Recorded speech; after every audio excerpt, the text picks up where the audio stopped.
हरे कृष्णा कृष्णा कृष्णा हरे हरे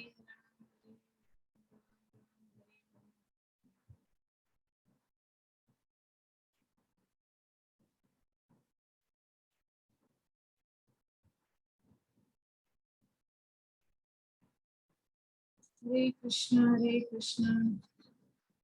कृष्णा कृष्णा हरे हरे राम राम हरे हरे।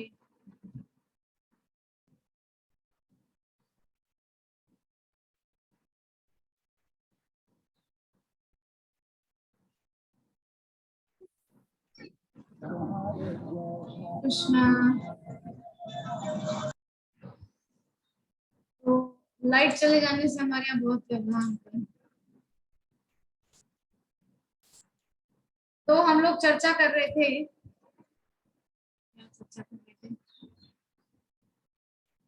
हाँ, इंद्रद्युम्न राजा ने भेजा है विद्यापति को। उधर विद्यापति जो है उनको पता चला है, विद्यापति को मृत्यु दंड की कगार तक पहुंच गए थे विद्यापति।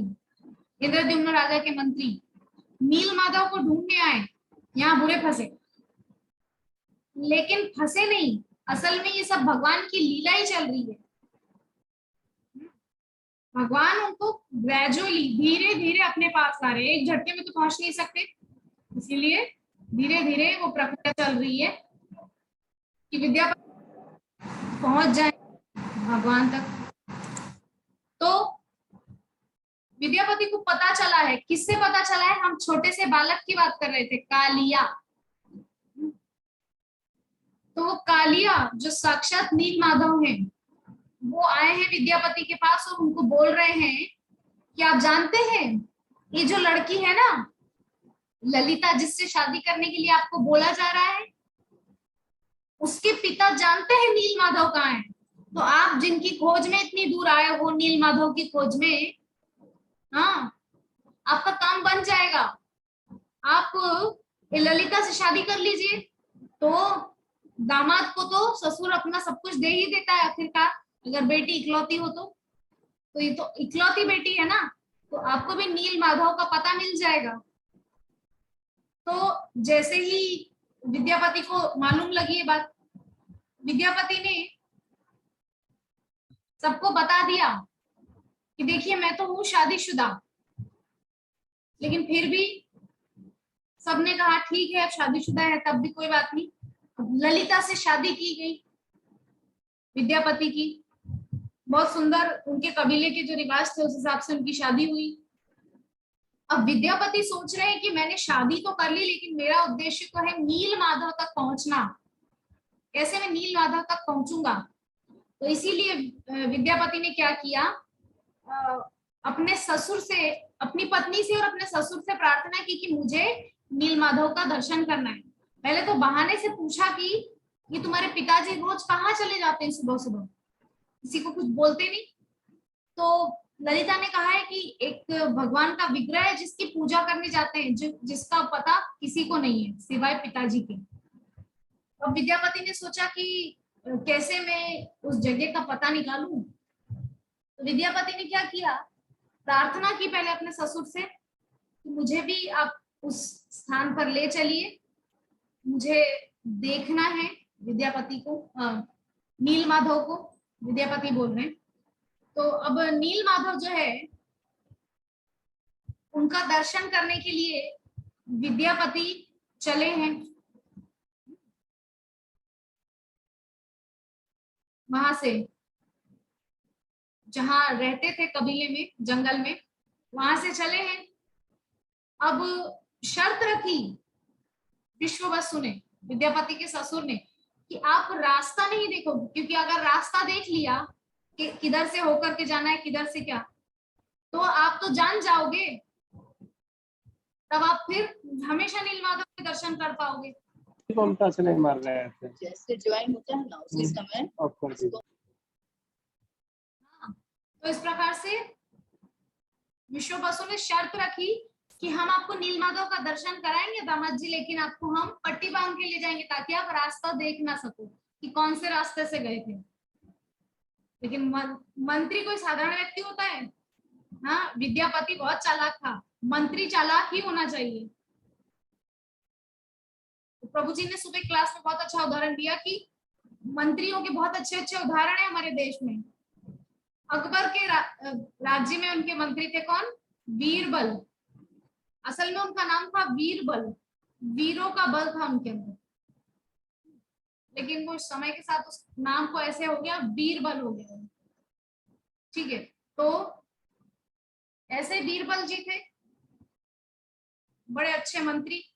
चाणक्य एक बहुत अच्छे मंत्री हुए चंद्रगुप्त के राज्य में। विदुर जी महाराज धृतराष्ट्र के लिए बहुत अच्छे मंत्री साबित हुए। वो अलग बात है कि धृतराष्ट्र ने अपने मंत्री की कोई बात मानी नहीं।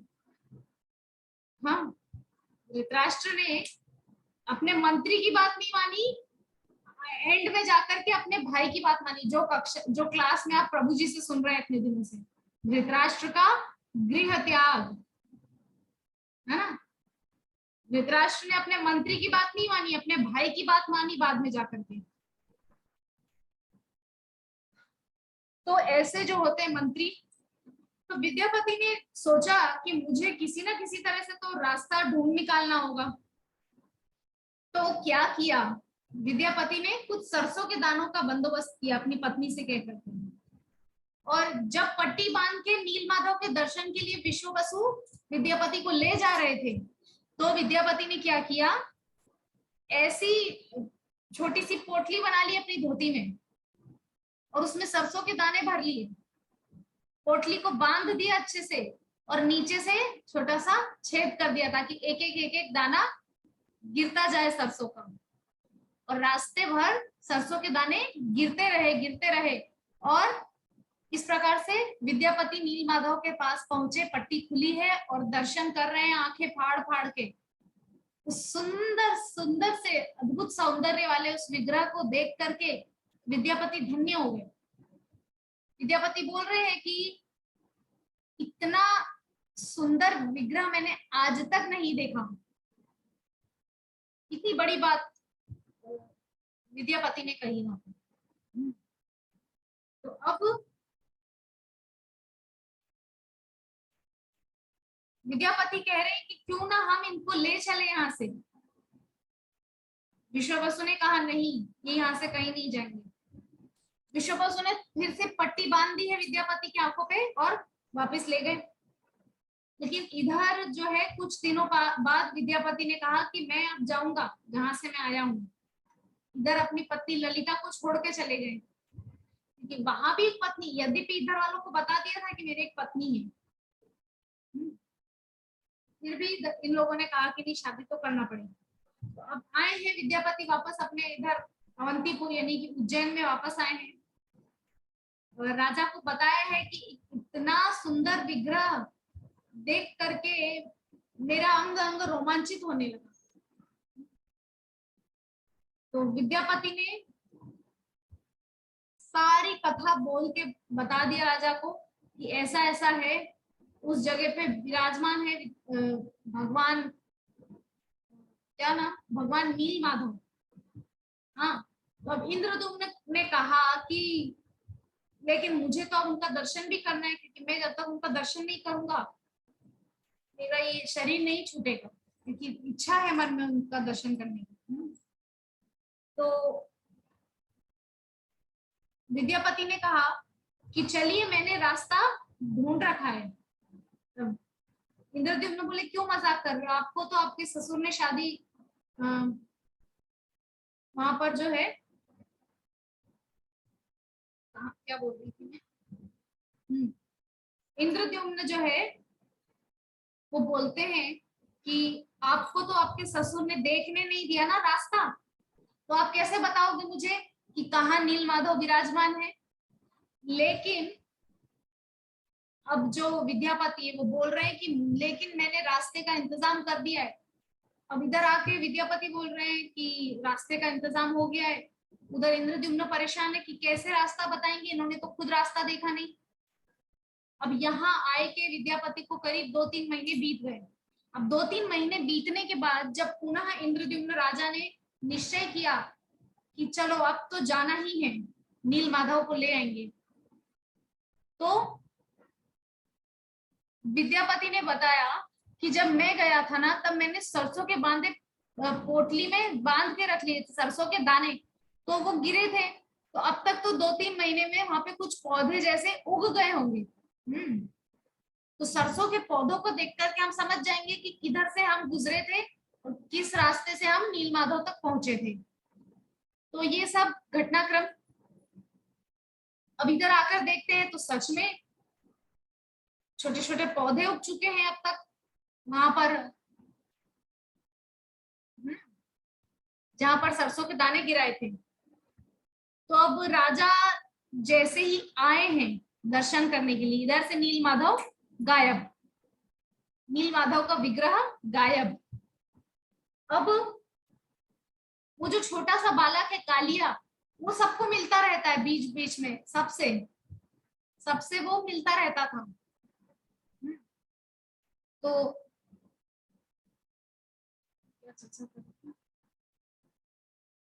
इस प्रकार से इंद्रद्युम्न ने आकर के देखना चाहा तो वहां पे नील माधव गायब हो गए, और नील माधव के गायब होने से वो जो शबर जाति के राजा थे, वो क्या नाम था, विश्व बसु, विश्व बसु पागल हो गए कि मेरे प्राण धन नील माधव मुझे छोड़ करके चले गए।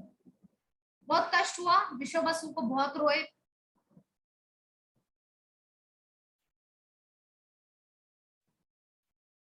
और पागलों की जैसी अवस्था विश्व बसु की होगी। इधर राजा को पुनः भगवान का आदेश मिला है कि अब आप जो है मंदिर की स्थापना की तैयारी कीजिए। राजा इंद्रद्युम्न को बोल रहे हैं, कौन, भगवान नील माधव।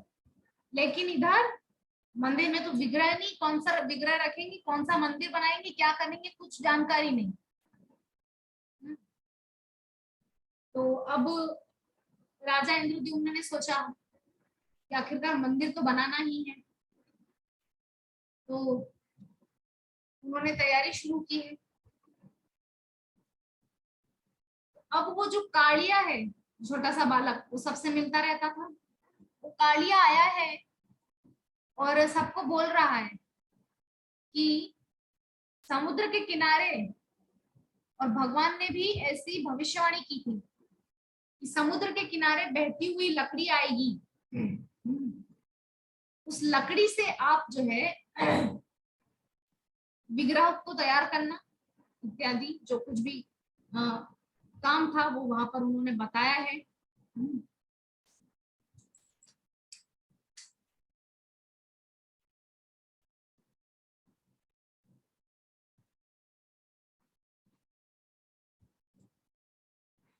तो इंद्रद्युम्न राजा ने लकड़ी के लिए ढूंढने की शुरुआत की।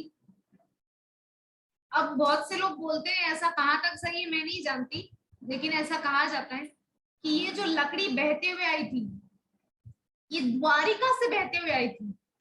अब आप खुद सोचिए, कहाँ पश्चिम में द्वारिका और कहाँ पूर्व में जगन्नाथपुरी।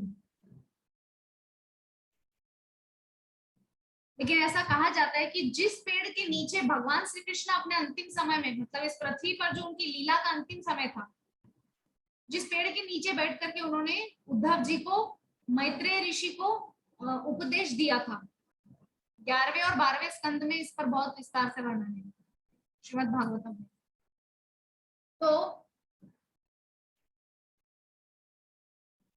तो इस प्रकार से हम चर्चा कर रहे थे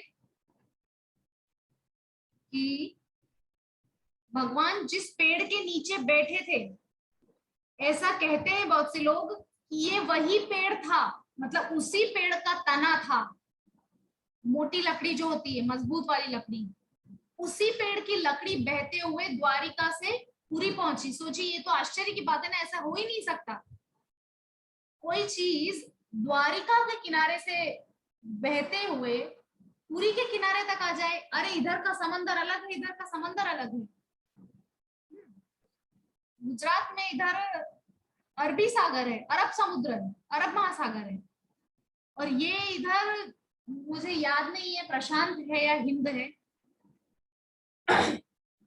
तो दोनों अलग अलग महासागर हैं, तो एक में से बहते हुए चीज कैसे इधर आ जाएगी पूर्व में, पश्चिम से सीधा पूर्व में, ये तो संभव नहीं है ना। इसका मतलब वो लकड़ी वही है जिसके नीचे भगवान श्री कृष्ण अपने अंतिम समय में बैठे हुए थे। उस पेड़ के नीचे, जिस पेड़ के नीचे बैठे हुए थे ना, उसी पेड़ का तना बहते हुए पुरी के किनारे तक आया। ठीक है, अब वो लकड़ी आई है, अब ऐसा कि उस लकड़ी को कोई उठा ना सके, छू ना सके, इतनी भारी वो लकड़ी। तब विश्व वसु ने आकर के उस लकड़ी को स्पर्श किया, जो कि नील माधव की सबसे पहले पूजा अर्चना करने वाले सबर जाति के थे, कबीले वाले राजा। तो विश्व वसु ने जाकर के उस लकड़ी को जब स्पर्श किया, तब वो लकड़ी उठाने के लायक हुई और उसको फिर राजा के महलों के इधर तक लाया गया। अब लाया गया तो लकड़ी पे हथौड़ी चलानी पड़ती ना, ऐसे तो नहीं कुछ बिना हथौड़ी चलाए कुछ बन जाएगा, नहीं बनेगा। तो उस लकड़ी पर हथौड़ी चलाना शुरू किया, किसने? राजा इंद्रद्युम्न के सेवकों ने। लेकिन हथौड़ी चलना तो दूर, वो जो छेनी होती है, छेनी, उसकी किनारी तक भी नहीं लग रही थी पेड़ पर, इतनी मजबूत लकड़ी। और ये जो जगत मंदिर है, जगत मंदिर का जो वो है मीनार है, और जिसमें ऊपर ध्वजा लग रही है, वो बहुत बहुत ऊंचा होता है। तो इस प्रकार से हम समझ गए कि वो लकड़ी आई है। अब छेनी हथौड़ी लेकर के राजा के जो सुतार है वो कोशिश कर रहे हैं कि किसी प्रकार से हम काम कर सके, लेकिन नहीं हुआ। तब वहां पर आए हैं कौन? विश्वकर्मा। हाँ, देव शिल्पी जिनको कहा जाता है, देव शिल्पी, ऐसे विश्वकर्मा वहां पर आए हैं। विश्वकर्मा आए हैं तो उन्होंने कहा कि मैं इस लकड़ी से विग्रह बना दूंगा, लेकिन मेरी कुछ शर्तें हैं। क्या शर्त है? कि मैं एक बंद कमरे में बैठ करके काम करूंगा, और जब तक मैं खुद ना खोलूं, कोई दरवाजा नहीं खोलेगा। दरवाजे को मैं बंद करके बिल्कुल अपना काम करूंगा। तो ठीक है, विश्वकर्मा जी की शर्त को मान लिया है राजा इंद्रद्युम्न ने, और उनको एक बड़ा सा कमरा दे दिया और कहा है कि आप भगवान के सुंदर विग्रह बनाइए। तो भगवान के विग्रह बनाने का कार्य विश्वकर्मा जी ने लिया। तो विश्वकर्मा जी कमरे में अपने आप को बंद कर लिए। कुछ दिन तक तो ठक ठक ठक ठक की आवाज आती रही, लेकिन कुछ दिन बाद वो आवाज भी बंद हो गई। अब राजा इंद्रद्युम्न को शंका हुई कि आखिर क्या चल रहा है, वो बूढ़ा आदमी जिंदा तो है, मर तो नहीं गया। तो कौतूहलवश जो है दरवाजा खोल दिया गया। हाँ, और दरवाजा खोल करके जब राजा इंद्रद्युम्न ने अंदर देखा, तो वो जो सुतार बन के विश्वकर्मा जी आए थे, वो तो गायब, है ही नहीं अंदर। वो सुतार तो है ही नहीं अंदर, गायब। ठीक है, इसीलिए वो कोई साधारण मनुष्य नहीं था, या इस जगत का कोई साधारण कारपेंटर या लकड़ीकार या शिल्पकार या मकान बनाने वाले नहीं थे। वो देव शिल्पी विश्वकर्मा जी थे। और इस प्रकार से जो मूर्तियां हैं, वो अधूरी मूर्तियां वहां पर बनकर के तैयार थी, तीनों भाई बहन की। तीनों के नेत्र बड़े बड़े हो गए हैं। अच्छा, नेत्र बड़े बड़े कब हो जाते हैं? जब हम कोई आश्चर्यजनक चीज देख लेते हैं, है कि नहीं? कुछ हम आश्चर्यजनक सा देख लेते हैं तो हम हक्के बक्के रह जाते हैं, हमको कुछ याद ही नहीं रहता, है ना? तो क्या चर्चा कर रहे थे? बड़े बड़े आंख हो गए थे। हाँ, भगवान जगन्नाथ की बड़ी बड़ी आंखें, छोटे छोटे अंदर धसे हुए। हमने देखा भगवान जगन्नाथ के जो हाथ हैं कितने छोटे छोटे से हाथ हैं। हम देखते हैं तो अच्छे से लंबे लंबे हाथ होते हैं, पूरे पूरा अपना जो पोजीशन में होते हैं भगवान खड़े वैसे ही होते हैं। लेकिन यहाँ पर हाथ भी छोटे छोटे, पैर तो है ही नहीं। हाँ, आसाम का होठ है, छोटी सी नाक है, अंदर धसी हुई वो भी, आंखें हैं बड़ी बड़ी बस। तो जब राजा ने देखा इंद्रद्युम्न ने कि ऐसे विग्रह बन के तैयार हैं, कौन से विग्रह? दारू ब्रह्म, यानी दारू बोलते हैं लकड़ी को। अच्छा, दारू आज के समय में जो नाम है वो तो है, अब क्या कर सकते हैं, लेकिन मतलब लकड़ी पहले संस्कृत में यही उसका अर्थ होता है, दारू माने लकड़ी। तो अब दारू ब्रह्म के रूप में भगवान वहां पर प्रकट हो गए। विश्वकर्मा जी गायब, तीनों भाई बहन के अधूरे अधूरे विग्रह वहां पर बन के तैयार हैं। तो अब ब्रह्मा जी को बुलाने का जो है स्वप्न दिया भगवान ने, स्वयं सब स्वप्न में दर्शन दिए किनको? राजा इंद्रद्युम्न को, और कहा है कि तुम एक बड़े से मंदिर की स्थापना करो जहां पर मेरे विग्रह विराजमान होंगे। चर्चा करते हैं कितने द्वार हैं जगन्नाथपुरी के मंदिर में। देखिए, द्वारों की चर्चा की जाए तो 4 द्वार हैं। पूर्व द्वार जिसको द्वार भी कहते हैं, पश्चिम द्वार, उत्तर द्वार, दक्षिण द्वार। तो दक्षिण द्वार जो है वो उसको कहते हैं अश्व द्वार। अच्छा, ये जो चारों द्वार है ना, ये 4 पुरुषार्थों का प्रतीक है। कौन से नंद किशोरी माता जी बताइए।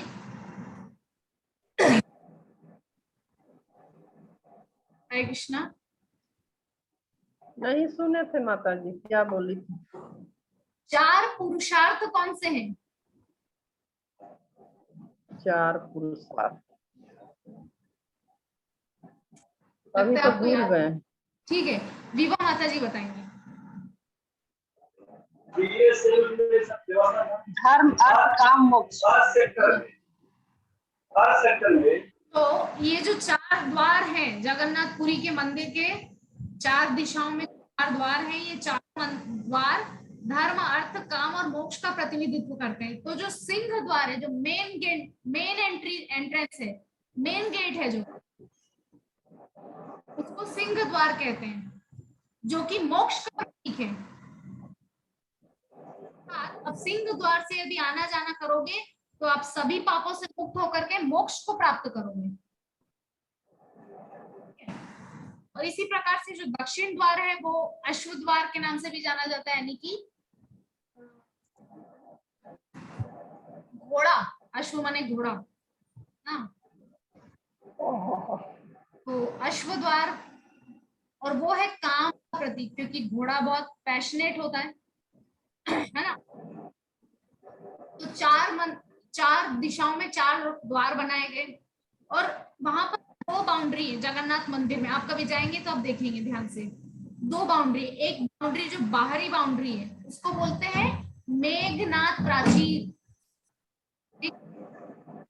जो जो आउटर बाउंड्री है ना जगन्नाथ मंदिर की, उसको बोलते हैं मेघनाथ प्राचीर। और जो इनर बाउंड्री है, अंदर में जो बाउंड्री है, उसको बोलते हैं प्राचीर। बहुत ऊंचाई है इन दोनों दीवारों की, बहुत ऊंचाई। प्राचीर मतलब दीवार। हाँ, तो इस प्रकार से जगन्नाथ मंदिर जो है वो बहुत ही सेफ है। सुनामी का जल भी उसके अंदर नहीं घुस सकता। और आप देखेंगे कि जगन्नाथ का मंदिर बहुत पुराना है, बहुत पुराना, अरबों करोड़ों वर्ष पुराना इतिहास भी खंगालने पर जगन्नाथ मंदिर कब से है, कब से रथ यात्रा प्रचलन में है, कोई नहीं बता सकता। एक प्रभु जी से पूछ रहे थे कि, जिनका मैं क्लास सुन रही हूँ, तो प्रभु जी से एक व्यक्ति पूछ रहे थे कि कब से जगन्नाथ मंदिर है और कब से रथ यात्रा का सिस्टम चला रहा है। तो प्रभु जी ने आंसर किया कि अनंत काल से कोई नहीं जानता रथ यात्रा का प्रचलन है। तो इस प्रकार 4 द्वार 4 एंट्री है और एक अरुण स्तंभ है। ये अरुण स्तंभ जगन्नाथपुरी में नहीं था पहले। कोणार्क में जब कोणार्क का मंदिर जब टूट गया था, कोणार्क का मंदिर जब तोड़ा गया था, मुस्लिम राजाओं ने तोड़ा था, तो वहां पर था ये अरुण स्तंभ। तो जो राजा थे, पुरी के राजा, वो कोणार्क से वो अरुण स्तंभ ले आए थे और लाके उसकी स्थापना जगन्नाथ मंदिर के बाहर की। मंदिर को श्री मंदिर भी कहा जाता है, श्री मंदिर। प्रभु जी आप कुछ कह रहे हैं? हरे नहीं, बोल रहे थे कि रथ यात्रा कब तक चलेगा? रथ यात्रा प्रभु जी कल शुरू हुआ है। कल आकर तो पता है गुंडीचा मंदिर में रह रहे हैं भगवान, और 9 तारीख को भगवान वापसी करेंगे अपने घर, यानी कि श्री मंदिर में लौट जाएंगे। अच्छा, और आपके मायापुर में? मायापुर में भी 7 दिन रहेंगे भगवान। अच्छा 8 तारीख तक भगवान यही रहेंगे मायापुर में। अच्छा, उसके बाद 9 तारीख को उल्टा रथ यात्रा, 9 तारीख को वापस लौट जाएंगे अपने राजापुर। ठीक है? ठीक है माता जी। जी।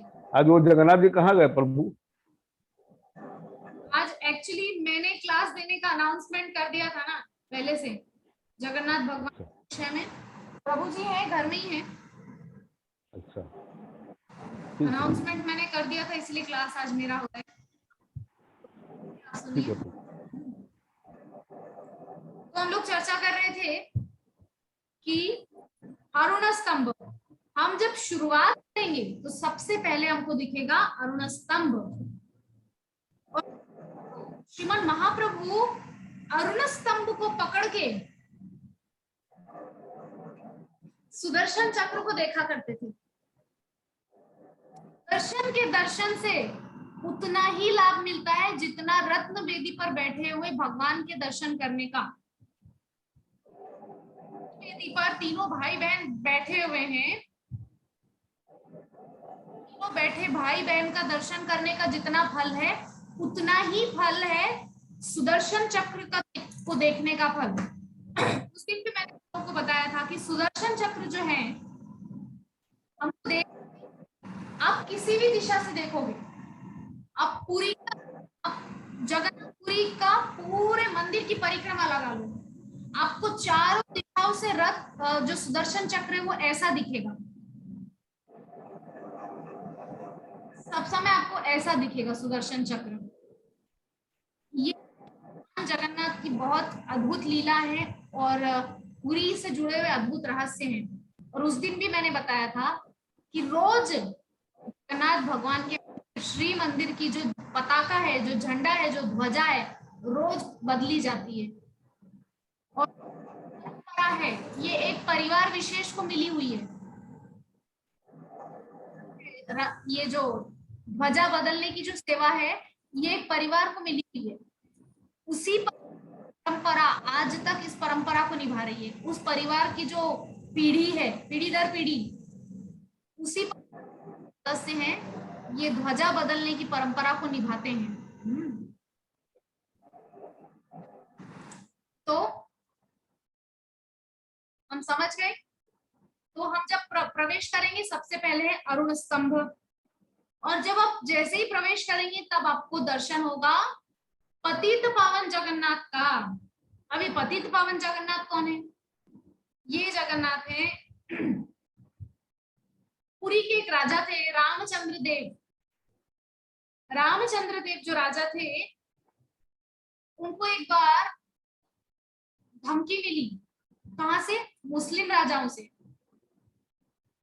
तो जो म्लेच्छ राजा था, उसने धमकी दी कि तुम आत्मसमर्पण कर दो, वरना जो ये जगन्नाथ मंदिर है इसको तोड़ देंगे। तो रामचंद्र देव ने भगवान के मंदिर की रक्षा के लिए आत्मसमर्पण कर दिया और कैद में चले गए, उस मुस्लिम राजा की कैद में चले गए रामचंद्र देव राजा। लेकिन रामचंद्र देव राजा बहुत भक्त थे, रोज नियम से भगवान की पूजा आराधना किया करते थे, बहुत नियम विधान का पालन करते थे। तो अब रामचंद्र देव ने सोचा कि कैसे पुनः मैं भगवान की सेवा में लगूं, कैसे मैं वापस अपना नियम शुरू करूं। तो रामचंद्र देव ने न चाहते हुए भी जो राजा था जिसने रामचंद्र देव को कैद किया था, मुस्लिम राजा, वो मुस्लिम राजा का नाम था ताकी खान। क्या नाम था? ताकी खान। हाँ, तो ताकी खान राजा के, मुस्लिम राजा के माध्यम से राजा रामचंद्र देव ने क्या किया? मुस्लिम धर्म अपना लिया। देखिए हमारे पूर्वजों ने क्या क्या जो है बलिदान दिए हैं, भगवान की सेवा बनी रहे, भक्ति बनी रहे, भक्ति के लिए क्या क्या नहीं किया है। तो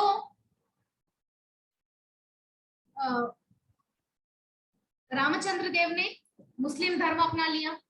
अब वो भगवान की सेवा फिर से कैसे हो, इसीलिए रामचंद्र देव ने वो जो राजा था, मुस्लिम राजा ताकी खान, उस ताकी खान की बहन थी एक रिजिया, उस रिजिया से शादी कर ली रामचंद्र देव ने, क्योंकि अभी तो मुस्लिम बन गए ना। तो रामचंद्र देव राजा ने मुस्लिम बनने के बाद उस मुस्लिम राजा की जो बहन थी उससे शादी कर ली। अब वो बहन जानती थी कि उसका भाई बहुत क्रूर है, बहुत दुष्ट है, बहुत अधार्मिक है। तो उसने कहा कि आप सिर्फ ऐसे नाम मात्र को शादी कर लीजिए और मैं आपसे कुछ नहीं चाहूंगी। रिजिया ने कहा, बोल दिया ऐसा। वो एक अच्छी, वो भक्त थी जगन्नाथ भगवान की। तो इस प्रकार से शादी हो गई। अब क्योंकि रामचंद्र देव मुसलमान बन गए थे, तो जगन्नाथ मंदिर का तो रिवाज है ना, हिंदुओं के अलावा वहां पर किसी का प्रवेश नहीं है, ठीक है। और ऐसा क्यों है उस पर भी हम चर्चा करेंगे। तो अब रामचंद्र देव ने क्या किया, एक छोटा सा विग्रह बनवा कर लाए जगन्नाथ भगवान का, और उसको स्थापना करने के लिए जो है पंडा को कहा। तो पंडा ने कहा नहीं, आपको हम अंदर नहीं जाने देंगे। तो भगवान जगन्नाथ ने पंडा को स्वप्न दिया कि मेरा भक्त है रामचंद्र देव, जो अभी मुसलमान बन गया है मजबूरी में, वो जो विग्रह लाएगा उसको तुम मंदिर के बाहरी इलाके में ही स्थापित कर लेना, और जब तक कोई भी पुरी में आने वाला उस पतित पावन जगन्नाथ के दर्शन नहीं करेगा, मेरे दर्शन का फल नहीं मिलेगा। तो ऐसे भक्त पराधीन, भक्त परायण भगवान, भक्त वत्सल भगवान श्री जगन्नाथ ने अपने भक्त राजा रामचंद्र देव की इच्छा को पूरी करने के लिए उस विग्रह की स्थापना वही मंदिर के बाहर में करवाई, जिसको कहते हैं पतित पावन जगन्नाथ। तो राजा रामचंद्र देव की भक्ति का ये जो प्रतिफल था कि वहां पर एक और जगन्नाथ की स्थापना हुई बाहर में। तो इस प्रकार से, अच्छा हम चर्चा कर रहे थे कि जो ये पंडा लोग हैं, ये गोरी चमड़ी वालों को या गैर हिंदुओं को क्यों नहीं घुसने देते मंदिर के अंदर। तो देखिए गैर हिंदू से मतलब है, यद्यपि आजकल तो हिंदू लोग भी मांस वगैरह सब खाते हैं, हाँ मांस मदिरा सब कुछ सेवन करते हैं, जो कि नहीं करना चाहिए, निषेध है शास्त्रों पुराणों में। तो ये रिवाज इसलिए था कि जो मुस्लिम होते हैं वो तो गौ मांस भी खाते हैं ना, इसीलिए उन लोगों को मंदिर के अंदर एंट्री नहीं मिलेगी, ऐसा सोच करके। और बाकी गैर हिंदू से मतलब है जो हिंदू समाज के नहीं है, वो मतलब उनको एंट्री नहीं, अपने अपनी परंपरा है। लेकिन मंदिर में अगर आप देखेंगे पंडा लोग पूछते हैं हम लोग तो जैसे भारतीय लोग तो पहचान में आ जाते हैं, हिंदू लोग बिंदी लगा रखते हैं, मंगलसूत्र पहनते हैं, मांग भरते हैं, वैसे ही पंडा लोग समझ जाते हैं कि नहीं ये तो हिंदू ही है, घुसने दो इनको। लेकिन गैर हिंदू तो पता चल जाता है ना, वो तो बिंदी नहीं लगाते, मांग नहीं भरते, मंगलसूत्र नहीं पहनते इत्यादि। तो क्यों जगन्नाथपुरी के लोग विदेशियों को भी नहीं घुसने देते? वो तो हिंदू मुस्लिम से अलग है ना, वो लोग तो विदेशी हैं, क्यों विदेशियों का भी प्रवेश अंदर निषेध है? ये भी लोगों की जिज्ञासा रहती है। तो कहीं किसी शास्त्र में ऐसा वर्णन है कि एक दिन ऐसा आएगा कि कोई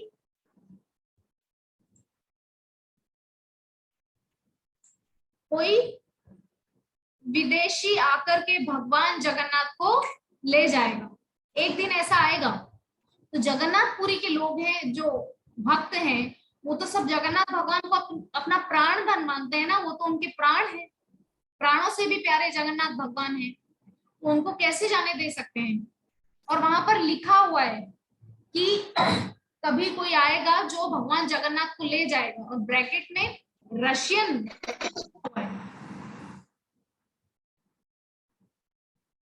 कि ऐसा कोई आएगा जो भगवान जगन्नाथ को ले जाएगा। तो इसीलिए किसी विदेशी का भी प्रवेश अंदर निषेध है। इसीलिए तो पंडा लोग वहां पे पूछते हैं, अगर उनको कोई थोड़ा सा भी शक होता है कि बहुत ज्यादा गोरी चमड़ी का दिख रहा है, तो वो गोत्र पूछते हैं, कौन सी गोत्र से है। अब हम लोग तो इस्कॉन में आ गए, गुरु दीक्षा होने के बाद हम लोगों की, अभी मेरा दीक्षा नहीं हुआ वैसे, पर फिर भी मैं गुरु महाराज के आश्रित हूँ, इसीलिए अब हमारा गोत्र हो गया है कौन सा? अच्युत। जब आप गुरु महाराज इस्कॉन में जब आप दीक्षा ले लेते हो, तब आपका गोत्र बन जाता है अच्युत, जो कि भगवान श्री कृष्ण का गोत्र है। तो हमको भगवान श्री कृष्ण का गोत्र मिल जाता है, अच्युत गोत्र, इनफॉलिएबल। अच्युत मतलब जिसका पतन नहीं होता। हमारी गोत्र वो बन जाती है जिसका पतन नहीं हो, ऐसी गोत्र हमको मिल जाती है गुरु महाराज के आश्रय में जाने से। तो इसीलिए जगन्नाथपुरी के पंडा और जगन्नाथपुरी के निवासी डरते हैं, विदेशियों को अंदर प्रवेश नहीं देते हैं, क्योंकि शास्त्र में कहीं लिखा है कि एक दिन कोई विदेशी आकर के भगवान जगन्नाथ को ले जाएगा। इसीलिए जगन्नाथपुरी के पंडा प्रेमवश अपने प्राण धन को कहीं कोई चुरा के ले ना जाए, इसीलिए विदेशियों को अंदर घुसने नहीं देते।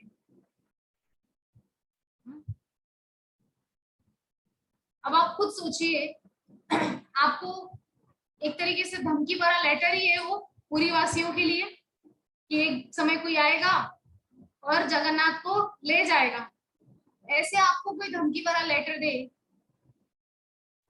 कि आपके घर कोई आएगा और आपके पुत्र को चुराकर ले जाएगा, और आगे लिखा हो ब्रैकेट में ऐसा कुछ करके कि ऐसा फलाना व्यक्ति, तो वहां तो वर्णन है ना कि कोई आएगा जो भगवान जगन्नाथ को ले जाएगा, और वहां पे ब्रैकेट में रशियन लिखा हुआ है, गोरी चमड़ी के लोग आएंगे और भगवान को ले जाएंगे। उससे बचने के लिए पंडा लोग गोरी चमड़ी वालों को अंदर नहीं घुसने देते, विदेशी लोगों को अंदर नहीं घुसने देते। ये वहां का नियम है। इसीलिए विदेशी लोग, आप देखना, पुरी जाते हैं, बड़ी सुंदरता से टिकट कटवा के पुरी जाते हैं, धाम जाते हैं, लेकिन बाहर से खड़े होकर रोड पे से देखते हैं, मंदिर के अंदर नहीं घुस सकते। इतना बुरा लगता है ना। हमारे इस्कॉन डिवोटीज भी जाते हैं, यहाँ के हमारे बहुत सारे रशियन डिवोटीज जाते हैं, अमेरिकन डिवोटीज जाते हैं मायापुर से, लेकिन अंदर नहीं जा पाते, बाहर से खड़े होके बस सुदर्शन को देखते रहते हैं। तो ये है पंडाओं का विश्वास कि कोई उनके प्राण धन को चुरा के ले जाएगा, इसीलिए वो वहां पर प्रवेश नहीं करने देते उन लोगों को। ठीक है, तो प्रवेश हुआ, हमने पतित पावन के दर्शन किए। ये हमारा मीटिंग एंड होने वाला है, आप लोग तुरंत जुड़ जाइएगा, तब तक मैं बोल रही हूँ।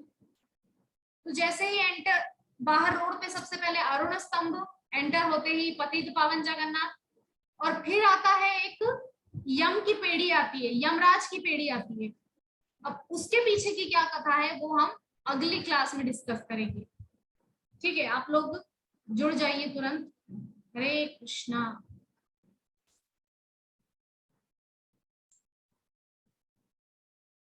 हरे कृष्णा हरे कृष्णा।